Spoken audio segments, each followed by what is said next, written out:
સમગ્ર દેશ આજે 76મો પ્રજાસત્તાક દિવસ ઉજવી રહ્યો છે। આ અવસર પર પીએમ મોદી ફરી એકવાર અલગ અંદાજમાં જોવા મળ્યા હતા। પીએમ મોદીએ પ્રજાસત્તાક દિવસના અવસર પર ભૂરા રંગમાં બંધ ગોળ કોટ સાથે કેસરીયો સાફો લગાવ્યો હતો।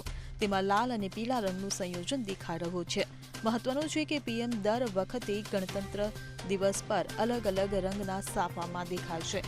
પ્રજાસત્તાક પર્વની ઉજવણીમાં જતા પહેલા પીએમ મોદીએ સૌથી પહેલા રાષ્ટ્રીય સ્મારક જઈને દેશ માટે પ્રાણોની આહુતિ આપનારા વીર શહીદોને શ્રદ્ધાંજલિ અર્પણ કરી હતી। અહીં વીર જવાન જ્યોતિ સામે સેના તરફથી બેન્ડ સાથે પુષ્પાંજલિ આપવામાં આવે છે। સૌથી પહેલા તો પીએમ મોદીએ 76મા પ્રજાસત્તાક દિવસના અવસર પર દેશવાસીઓને શુભકામનાઓ આપી હતી। Bureau report CN24 news. હવે જુઓ દેશ દુનિયાની તમામ ખબરો તમારી આંગળીના ટેરવે। ઉઠાવો મોબાઈલ અને ગૂગલ પ્લે સ્ટોર પરથી ડાઉનલોડ કરો અમારી CN24 ન્યૂઝ મોબાઈલ એપ।